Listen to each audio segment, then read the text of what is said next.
most customers, when they talk to us, they come to us and say, we have tried all out of the box systems and they're not able to scale in production. They're great for proof of concepts and pilots and whatnot, but when the time comes to scale them in production, that's where they struggle. And that's where most of our customer engagements are, to make sure that we're able to build a AI system in production that scales in production, that takes care of the security and privacy, has the right architecture, can handle all different kinds of data and use cases and so on and so forth. And that's what we're going to talk about. What does it take to put a system in production? And there are many aspects to it, all the way from quality, safety, security, scale, pricing, and lots more. So that's what we're going to cover today. On the call I have with me Anil, who's our CTO. Anil, how are you doing? Okay, Arpit, I'm doing nice. How are you? Good, good, good. So Anil, for the people who don't know you yet, do you want to explain a little bit about your background? What's your experience in putting things in production, building systems for production? Let's start there. Yeah, cool. So right now building production systems for Elastiq.AI. But before this, I was working for Amazon AWS, where I put GenAI systems literally for two enterprise customers. And there was a lot of learning. Like once you put the system into production, it's not about your quality of the answers. There are a number of other variables that today we are going to talk in this video. That's one part. And apart from Amazon, before that I used to work for many other enterprises, especially in insurance domain, uh, DNA sequencing companies, and many other large data scale companies, where putting any system in production is a big challenge in terms of security, scale, and the operations. All right, cool. Let's dive straight into it. Let's talk about data quality and Gen AI system quality and AI quality in general. So, how should a customer think about measuring the quality of an AI system before the system can be put in production? No, that's a great question, Arpit. But before that, I think the real question is, when you decide this problem is a AI problem, that's also a key part. So whenever any AI product start, whether it's a AI ML Classic or the Gen AI, there has to be a good exercise on the problem statement. How you frame your AI problem, and that moment you put your engine to test it, the framework to test it whenever system is going to go into the production. So how and defining the problem is, I think a lot of people talk about it and it's not a no brainer. Lot more have written about AI systems are here since many decades, so we know how AI works, ML works, and GenAI is no more different than them. It's just a next level of AI and ML, where things are not only predictive analytics or something you are predicting for future, rather than there are generation capabilities as well. So I will go directly into your question where you mentioned about how to test it. So the testing is, there are two part of it. One part is business testing, and that is the most important thing. We need to put a framework that can test the GenAI system from an end user perspective or from a business perspective. Second part is tech testing. So once you have the system, you put some unit test cases and some frameworks that can do some testing based on the scientific metrics. Scientific metrics, most of the time, before GenAI systems, there used to be only one measure testing, which was measure the things using science metrics. For example, RUC, ROC, AUC, your precision, recall, all those kind of AIML terminologies, they still do work in GenAI. But the key part is how business test it. For business testing, from a GenAI perspective, right? If you think about, let's say, talk about the chat GPT, a chat screen, right? We ask the question, we get the answer. And GPT is so much smart. And behind the scene, chat GPT is using LLM, right? OpenAI LLM. LLMs by design, they are so much smart and confident. I would say overconfident. They never say there may be some mistake in my answer. They always say, okay, you ask it, I'm gonna give you the answer with the same confidence I'm giving for the right question or the wrong question. And that's the gray area. For the enterprises, they don't wanna get the answer which is not accurate. If I'm asking, okay, for example, how much is my sale for this quarter compared to last year? If my number is having 10-20% error rate there, then this GenAI system is going to fail very miserably. It's worse than a Power BI report that can do the job better than this one. So there has to be a confidence in your outcome, and that confidence will come once accuracy is there, and accuracy Right. from business perspective. So in the business perspective, if we talk about accuracy, that's all about human testing. How any system, whenever any customer talk about it, we want to build a, we already identified the problem statement, that is GenAI problem. Now we are going to solve it. Which LLM, all those things are secondary. First thing is how we are going to test it. How we are going to test it comes from the business, how your users. So do ask the question to the business, how you test your system today. When measuring quality of an AI system, one of the things that I encourage businesses to do is think about how you would measure accuracy of a human doing the same job, right? So for example, if Yeah, you have a human generating content, how would you measure accuracy of that human? Or if you have a human searching through records and finding you the right record, how would you test the accuracy of a human? And when is your human ready to put in production, right? You don't really take a new intern, a junior intern, and ask them to do the most complex thing and then put that in production right away, or use their output in a client meeting right away without validating it, because junior intern just getting started, right? So that's how you should think about an AI system as well. You should think about putting an AI system in production initially with some oversight, similar to how you would do to a junior employee, right? So you would have a junior employee initially, you would have a senior employee check their output, whether the work is correct or not, over give them small things, and then over time build confidence. And that's how you start building confidence and starting using that junior AI intern in production. And then initially start with a human in the loop, over time build confidence, and then over time put it in production. That's typically how you should think about testing AI. So one big thing with generative AI systems is that it's a subjective output in many cases, right? And how do you test a subjective output? So Anil, let's talk about if the output of a system is subjective. If it's objective, if it's a classification problem, you can do a classification metric, right? You can do precision recall, things like that. If it's a regression based system, you can do things like whatever regression metrics are there, R square or whatnot. But what if it is a subjective output? Let's say you ask, generate me a travel itinerary, and is that itinerary good or bad? How do you identify that? Or generate me a response to this RFP. How do you know if that response is good or bad? So it's a very subjective output. In those kind of scenarios, how should clients think about testing this, and how should they think about whether the system is ready for prime time or not? Can I put this in production or not? perfect. Good question. So let me come directly straight on the framework that we have designed, and so far we are successful putting systems in production for the GenAI customers. So for the subjectivity, right? You talk about the subjectivity. How do we measure it? For example, if any outcome is coming, there are five people who are in that domain, business domain. One person will say it is good, another will say it is not good.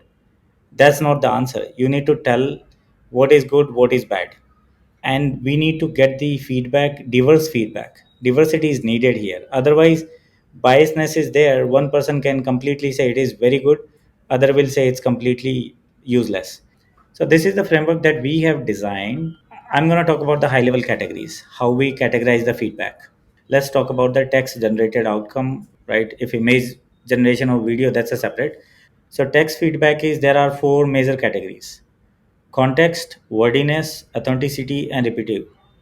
If we talk about the context, look at the outcome and see, is the outcome has enough information to explain the relevancy of your product. For example, we are asking about product recommendation. Let's take an example. And your AI system is going to recommend this product for that particular category. Then the context should tell us, yes, the outcome is overall, it is providing the context of your question. It has the data points that's covering your product. That's one category. Now let's move on the next one, wordiness.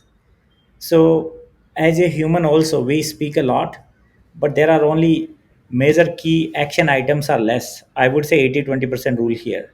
20% is the action words, 80% is words here and there, like is, am, are, all those kind of things, and things that are making up that action. So, if you look at the wordiness, which is talking about, is this language concise and clear, avoiding unnecessary things in the outcome that is not related to the answer. As a human, we want a straight answer. How GenAI is popular? other than the other systems. Because in traditional way, we used to have a report which is talking about all the n number of things there to digest that answer. Because a report also, I feel that's an answer of n number of questions, but I didn't ask the question and I'm getting so much answers. To digest the information from there, it is very hard because so much wordiness is there. Now from a GenAI system, whatever outcome is coming, we have to look into your outcome and see if there is wordiness or not. If too much wordiness, that is not making sense, it's just so much information that I unnecessarily consume, and then the key action item is hardly two three things. For example, you ask what is my sales number now, so you give the sales number. If I'm asking give me the sales number by quarter, then you just talk about Q1 this year, Q2 this year, and this is the sales number. If I ask about the distribution of my sales number, you talk about different categories. But if your GenAI system is start talking about explaining the answer so much, which is not necessary. I'm just looking for a number from Right. an executive So of a business. That's a wordiness. right. So is the answer concise enough? There should be Yes. no flowery language. Is the answer concise enough? That's what you're talking about. Got it. Yes. Okay. What Yes. next? So next one is authenticity. And this is, I believe, this is the place where most of the GenAI systems do fail. If I look at the ChatGPT, as an enterprise, I cannot take the ChatGPT and put into my system. Even today, let's say ChatGPT is saying, I have a system, my program you run with your enterprise data, and you will get the ChatGPT there. Nobody is going to buy it because of this authenticity. In GenAI systems, there is a lot of hallucination and the numbers are coming as a confidence. Same example, right? I'm talking about the sales number. If the system is giving me answer with so much confidence, let's say it's gonna say n number of millions or $1 billion amount is there in your sales for this quarter or this year. If there is like 20% error rate, that's huge. It's huge for the business. The Right. companies, imagine like who are the public traded companies, they cannot take this chance to put any GenAI system without talking about the authenticity. So the question here is, does it convey the genuine reliable answer from this particular answer? And this is, by the way, the Right. categories that I'm talking about it, give this rubric to your actual business users who are doing the testing today with whatever system you have in your production. Get the answer, similar answer from your GenAI, and do a apple to apple comparison on critical questions. Try to find out the questions that are most related to your business and most asked questions, right? In any business, like a big business, there are so many queries coming into different databases. You look into your questions, find out which are the edge cases wherever even today's systems are failing. Many systems, if you talk about a business analyst, they might have a number of questions that are getting wrong from their reports as well. Bring those benchmark questions and put your GNA answer in these categories. If you are getting an answer from a question, look into the context. You say yes or no. Context is there or not. Wordiness is there or not. How much wordiness is there? Authenticity. How much authentic is this one? You can put the number like, okay, 80% it is accurate, 20% it is accurate. Repetition. Does it avoid redundant wording or concept? Same concept it is repeating again. So this is one framework of text feedback. Similarly, oral feedback is there. Finally, you calculate all the score across the board. So at least send it for three people. From where this three magic number is coming, Got it is for our traditional system design systems, right? A high availability. If one system is failing, there are two. If another is failing, there are three, right? Something kind of that. So have the diversity in your answer and categorize your answer in these rubric categories. Yeah, correct. So the idea is the responses are subjective, and in order to measure subjective response, you need human feedback. So take Yeah. an odd number of humans, three, five, seven, something like that, and you've defined some categories. Ask Hmm. humans to provide feedback based on those categories, and things like, and the categories are like, it should not hallucinate, so is it authentic or not? It should not use flowery language, is it too wordy? It should not just use redundant language, so is it repetitive, and things like that. So you're giving a rubric to humans to judge the content which has been outputted, and then they're scoring the output, and then you consolidate all that output and use that as a human feedback mechanism. This is actually much better than just throwing an output at a client and saying, do a UAT of this, do a user acceptance testing of it, because then it is coming from one person's subjective opinion.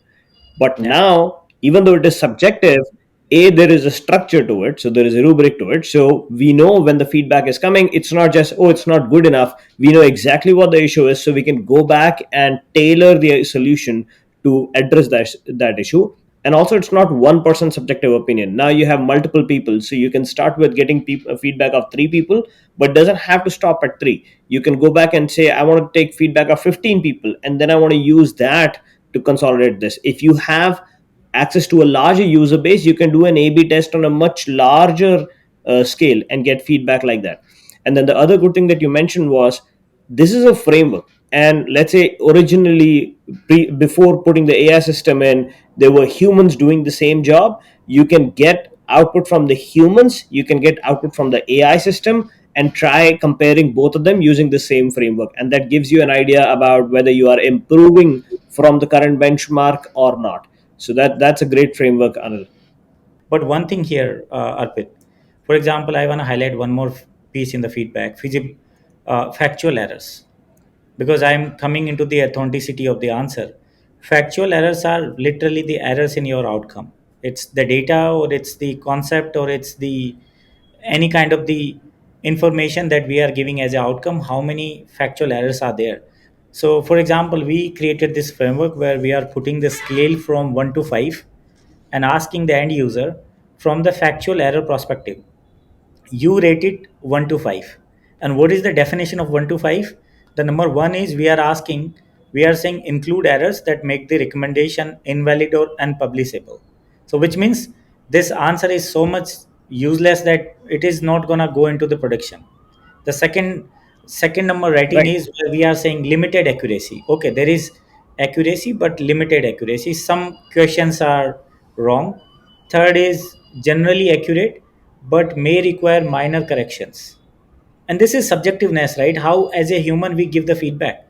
And then the fourth, rating 4, is saying minimal factual accuracy, overall trustful answer. And fifth is, if we are getting the answer so much accurate from the GenAI, as a your feedback user, they can say it's exceptionally inspiring, evoke trust and excitement about the outcome of this product. So this level of rubric is needed whenever you are testing it. There is no something kind of, initially you mentioned about it, right? We were talking about our basic classic things, right? Precision and recall. This is not a scientific method. This is a human way of measuring Correct. any accuracy of any system. Correct. Yeah. And so one thing I want people to take away from this is, you still need to do objective testing. So let's say you have a quality team, and quality team is trying to measure whether the output has the right facts or not. So there is some level of objective testing which is needed. But for the cases where you have subjectivity in response, that's where this becomes really, really important. All Yeah. right, let's switch gears from quality. This was a very good framework for quality, Anil. Let's talk a little bit about scale. The other big problem is, now we have tested the systems. We know that it is based on our quality. We have to put it in production. But as soon as you talk about putting in production, one big challenge that many customers tell us is, the system doesn't scale fast enough. You can't handle enough requests per second. You cannot handle enough concurrency. Or if you're scaling it, it becomes way too expensive. It becomes prohibitively expensive. So let's talk about scale, and then we'll talk about cost as well, how to manage costs when building a system for production. Can you tell us what are some of the key things that we keep in mind when designing a system for production scale, for millions of users, for millions of queries, things like that? Yeah, definitely. This is the area where most of the systems do fail in the production, because there are bottlenecks in the design. So this is not a new invention. I would say it's a system design level kind of the thing. Look into the components that have been designed into your GenAI end-to-end solution, and look holistically into each and every component, and think about it's gonna fail. So one of the best advice I hear long time ago, which is design a system for failure. If you think about that approach, then you can scale it. So let me come back on the GenAI. Typically on the GenAI solution, there are three components, majorly three components. One is your data.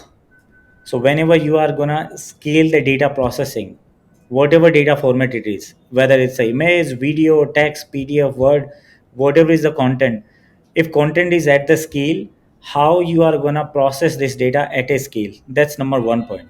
Second scale is how you are going to scale the inference from your LLM, because all the GenAI systems, there is a GenAI machine learning model which is going to give you the answer.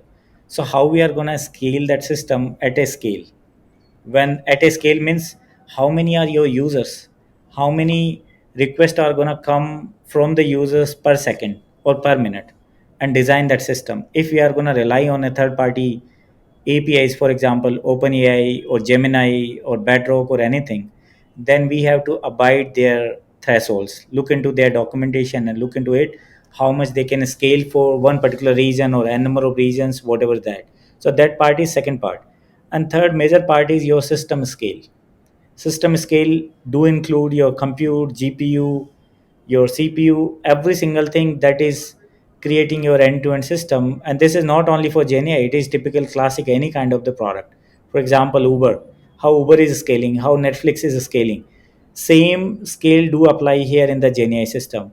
What is the new thing here, which is I would say only the LLM, Right. rest So, data so, processing so is just same. to recap, you said right. Just to recap, you said the data can scale. So a user can have millions of data points, millions of documents, Yeah. billions of rows, and you want to do a GenAI system on top of it. So you need to understand that your data processing needs to scale. The Hmm. second is the user queries. You can have millions of users, they're asking too many queries, so there are millions of queries. So you want to make sure that your queries can scale. And one of the big components there, which is different than any other system, is the AI models, whether it is an LLM or some other AI model. You want to make sure that your model can scale, it can inference at scale, and it can retrain at scale, and things like that. And then the third part, which is common to any other system, nothing specific to AI system, but for any software that you're putting in production, you need to make sure your infrastructure can scale. So if it is running on prem inside one box, then that's the limit of your scale. But if you're putting it on cloud with horizontal scaling in Kubernetes, things like that, it can scale to a larger extent. So these are the three aspects that you talk about scaling. So can you talk a little bit about specific to AI systems? How do we scale things like vector databases, large language models, and queuing of those systems and things like that? Yeah, so I'm gonna say the architecture which is for from our Pixel, Elastic Pixel, which is a image search using the AI system, a corpus of data in the images for a customer. How you are gonna scale it, how you are gonna search it with the accuracy. So for this system, if you look at my screen, first thing was vector database. Starting from the vector database, which vector database to choose? And there are a couple of options from these cloud providers like AWS, GCP, and Azure. And there are top of that there are certain open source aspect as well. But whatever vector database is your choice, there is a separate need for a separate video about which vector database to use. But let's say you identified OpenSearch is your vector database, how you are gonna scale it? So it's a open source, you can put it anywhere. In Google Cloud there are a lot of options for the compute. The best part is for this architecture we wanted to have one system where we can put all the components and scale them horizontally and vertically together. So we choose Kubernetes. This is another a open source tool. So why OpenSearch, Anil? Why not? So Google also has a vector database in BigQuery. Google also has a vector database in Google's own Vertex AI vector database product, and Google also has Cloud SQL AlloyDB where you can put PG vector. So why did we narrow down on OpenSearch for this image search use case using GenAI? Yeah, so that's an interesting question. So there was a journey actually. So if you look at how we ended, we did the benchmarking and come there. And the overall conclusion is, there are certain systems that are designed for a specific use case, and there are certain systems they are doing 10 things, and vector is just another feature out of those particular products. So for example, if I talk about Postgres database, it is a database, a relational database to scale for the relational data, do the query, put the data, and for the application database kind of the thing. Now, GenAI is everyone want to catch up the GenAI. Every product is doing the same thing. Postgres team went and they created a plugin for vector database. They added it in Rush, and it's decently working for a decent workload. But once we benchmark it for billions of vectors, it is significantly slow, it is not accurate as well. So in our benchmarking, we put our 1 billion images vector embedding into Postgres, into Pinecone, into OpenSearch, into BigQuery, many systems. And finally, we concluded yes, OpenSearch is the right system because we were able to see it is scaling horizontally and vertically together. OpenSearch by design is a distributed system, and vector database capability in OpenSearch is since the beginning because it is a fork of the Elasticsearch. I would use Elasticsearch as well, but the problem is Elasticsearch is no more open source.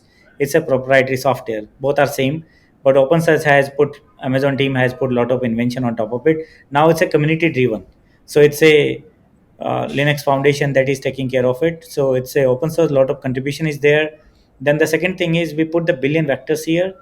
It was seamlessly scaling on the ingestion side, seamlessly scaling on the giving you the answer quickly.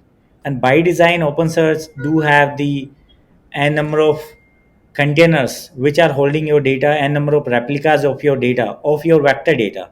And once you query it, it is a distributed query that will get the answers, kind of, if you remember the map reduce kind of the concept. So that is implemented by design here. The KNN search in OpenSearch is since 20 years or something, whenever Elasticsearch started. So this is the system which is by design, it is the system which is in the market for vector database more than anybody else. So there is enough stress testing done by different customer, and we did our testing. We did the 1 billion vector scale, and we found OpenSearch was the engine which is easily scaling, giving the right answer with the right pace, right latency numbers. Yeah. Right. So there are a lot of vector databases out there, but when you compare them at scale, like you said, a billion records, that's where things start to fall apart. Nobody is actually testing these at that scale, but we are working with customers that need that kind of a scale in production. So we have to kind of do that testing. And when you test that, you realize that either the systems, many systems, either they are too slow in giving the responses, or they don't have the price performance ratio, and they become too resource hungry, or they are very slow in ingestion, or they are very slow in re-indexing. And OpenSearch we found that sweet spot where it is the right price performance ratio. It scales horizontally seamlessly. It's quick enough in data ingestion and re-indexing and things like that, and it's extremely fast in querying as well. So overall, at scale, if you have a workload, this was a good vector database to use. That's great. So these are some of the design consideration. You said select the right vector database, make sure that you're able to use that. I open All right. So Anil, no, this is great. So we talked about price performance. Let's talk about the price section of the price performance a little bit. Can you speak a little bit about when we are putting an AI system in production at that scale? How do we think about pricing an AI system for a client? Because consumption, cloud consumption, infrastructure consumption, LLM consumption can scale extremely quickly when you have billions of data points and millions of user queries and so on and so forth. So how do we think about pricing the AI system at scale for production for our clients? What are some of the key considerations there? So let me directly go into the LLM system, how to measure the price of a LLM system. So once you are thinking about the production, first thing you should ask the questions about your data. How much data you are going to put in? And if you look at the pricing of these OpenAI, Gemini, Bedrock, any kind of the system, the costing is coming from tokens. Tokens are in general, token definition is four characters are considered as one token in general for the text thing. Token, or you can say how many words, right? In general, it is the word, right? For general thumb rule is in average, there are four characters in a word. That's where one token definition is coming from.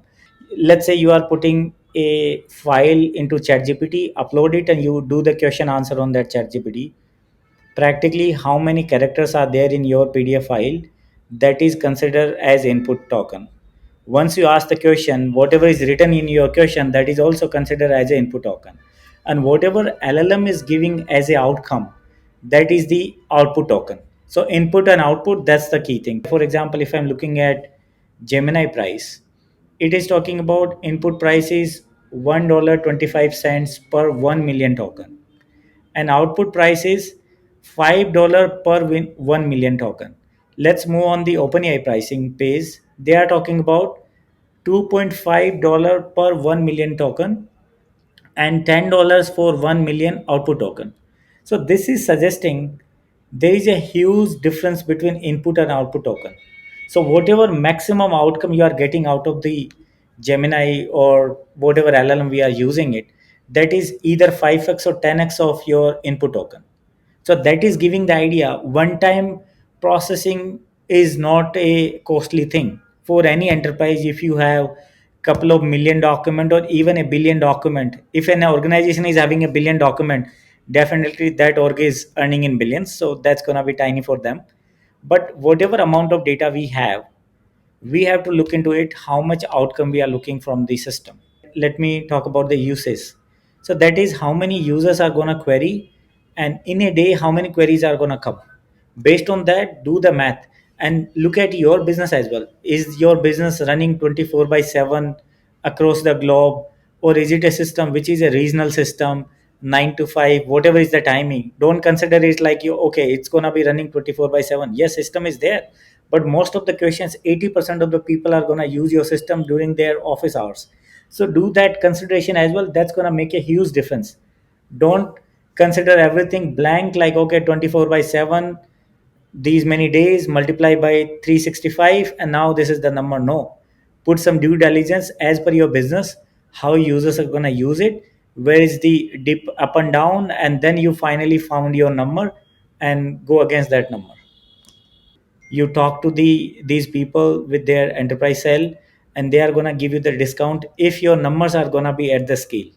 If you have, let's say you are saying, I'm going to spend $1 million every month on the AI cost, your LLM cost, these people are going to give you the discount as well, so go for Right. them. So, all right, Anil. So you talked about pricing estimation, which is great. Now, for a client that is trying to put a system in production, an AI system in production at scale, and they expect millions of documents and they expect millions of users, and the cloud bill is expected, the AI bill is expected to go in millions of dollars.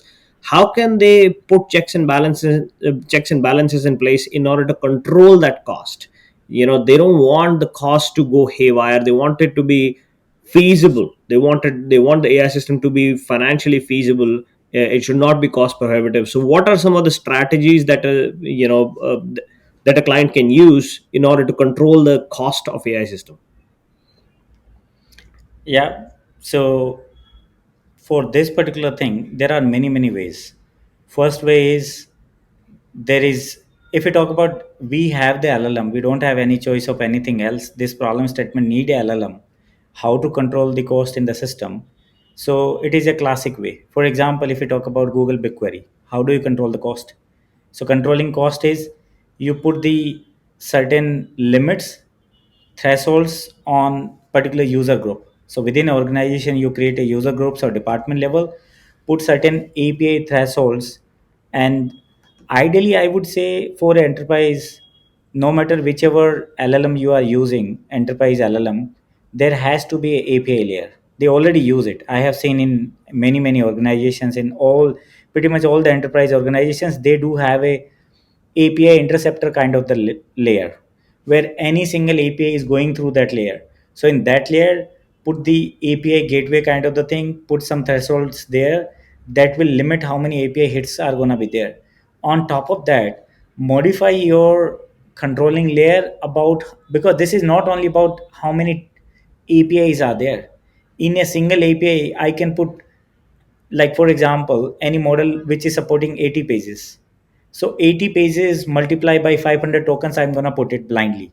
Second is, I'm putting one page, so there is a huge difference how much tokens you are going to put in there. So in that interceptor layer, an organization need to have a system which do calculate the tokens as well on the fly. A async operation, it doesn't has to be accurate every time, like 80% accurate is good enough. So whatever is going through it, at the network level, capture your token count and do put an system that will say, yes, your department or this user already existed this much quota in this OpenAI or whatever LLM system is there and stop it there. That's one system. Second is, we have seen nowadays a pattern is for every problem there is one solution, which is LLM. That's not the right way. Do holistically look into the problem statement and see if LLM is the right choice for this thing, or typical classic you're programming, whatever language or program, a typical language can solve the problem. No need to put the LLM. Or there are cheaper ways as well, small models, not the large language models. There are LLMs, large models, and there are typical classic NLP models as well that you can host. Tiny models are also there, those are open source.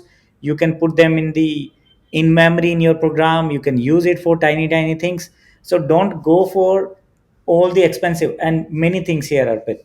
For example, if I look at the Gemini, this is very interesting actually. I have seen this mistake, every other customer is doing it.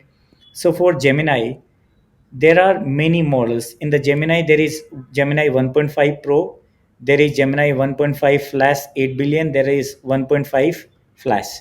Then in the OpenAI there is GPT 4o, GPT 3.5. There are, so there are a number of variations of the LLMs. And without knowing, without looking into your cost, if we always use the most expensive LLM, this is useless for the money. So put into the question on your use case and say, do I need super accurate answer here, or it is a kind of, for example, it is for your organization, right? For any organization, you have junior developer, you have senior developer, you have principal developers. Which person you put into which product or which project? For a organization, forget about any consulting, even a product company, they put their best resources where they are making more money, but they don't want to waste their time into less money making things. For example, if you are asking the most expensive model from LLM a question that can be answered from the cheapest model in that particular family of that LLM, then you are doing same thing. You are asking your CTO, because that model is very expensive, that model's time is expensive to you. Don't waste your money there, waste the money on critical task there. So same thing. So choose your LLMs wisely, and wherever possible use small models. Wherever possible, if you need to host your model tiny things, you can host your model in whatever cloud platform you have it, host it without GPU. You can host models using Olama and many other tools that can help you to host any kind of the model. Right. So I'll add a few more things. Right. So this one thing that you mentioned is very important. Right. To control the cost of an AI system, the biggest thing is to figure out whether AI is even a good fit here or not, right? So I'll give you an example of something where a lot of businesses are kind of falling a trap to this. Now that you have AI and then you have generative AI, everybody thinks this is the silver bullet to all my problems. But in Yeah. many cases, people underestimate the power of simple programming instead of going high tech with Gen AI, right?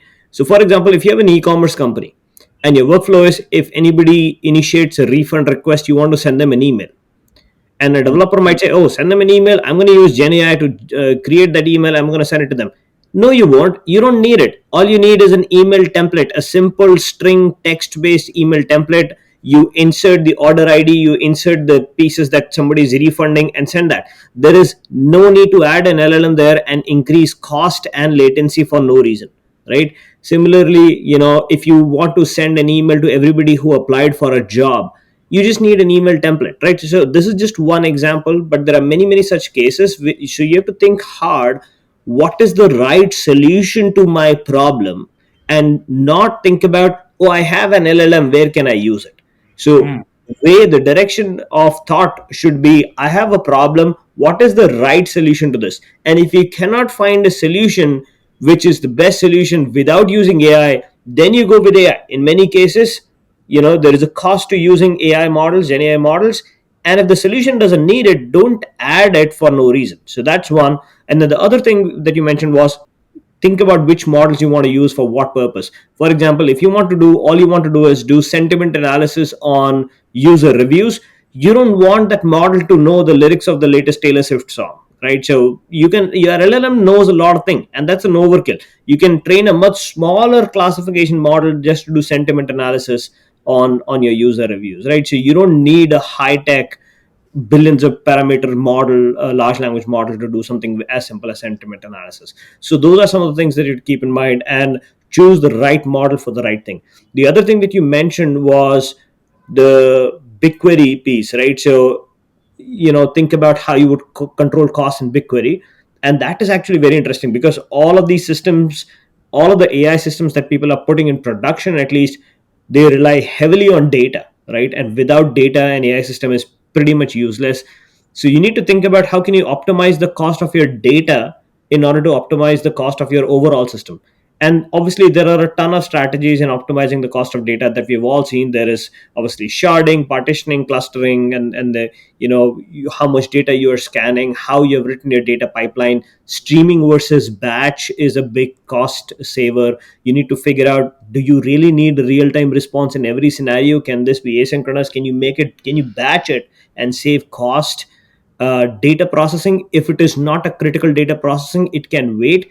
Can you run it on things like preemptible instances in GCP, or spot instances in AWS, which are probably 5 to 10 times cheaper, but it's a non-critical workload? What if it fails? Okay, sure, you can estimate, let's say 10% of it fails. Can you retrigger that and reprocess that data without losing anything in your system? And that can help you control the cost. So the cost of data processing can be controlled, and the cost of actual LLMs can be controlled by right sizing your LLM and choosing the right model for the right job. And then the third thing that you mentioned was open source. So that's very interesting, right? So everybody thinks about, oh, I have to use an LLM. People think about, oh, let's use GPT, or let's use Gemini, or let's use one of these big APIs. But there is a lot of power in open source. Obviously Meta is leading with the Llama and the Llama family of models, but there are many open source models at this point. When is it that somebody should start thinking about an open source model? Because there is a cost of hosting that. So infrastructure cost for hosting an open source LLM on GPUs can be very expensive for somebody who's just getting started. But for somebody who's moving in production with millions of queries, when is it that somebody should start thinking about that? And when is it that somebody should stay away from that? Hmm. No, very, very good question. So, in terms of the validation, when we need the open sources, depending on your scale.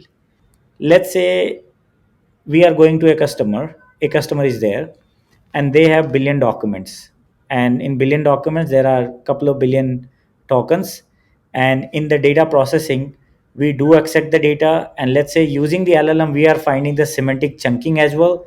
We are asking LLM to extract the key entities regarding that particular business logic or that particular business unit, and then we are doing the embedding on top of it. So we are pretty much passing that particular whole corpus of your data through the LLM. Do the math. Initially we were talking about the cost calculation, right? LLM cost calculation. Do the math and you will find the number from the Gemini, from the Bedrock, from the OpenAI, whatever is the cost. Put that in front of you and look at that number.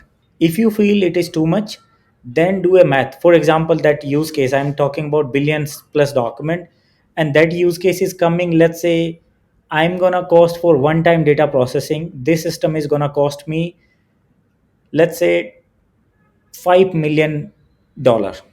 Just putting a number, $5 million for one time processing, because I have a corpus of the data since many ages. Almost a decade we have been in the business of collecting the data or producing the data. Now we are throwing every single data into the system, which is going to do entity extraction, which is going to find semanticness in the chunks and many other aspects. It is a huge $5 million is there.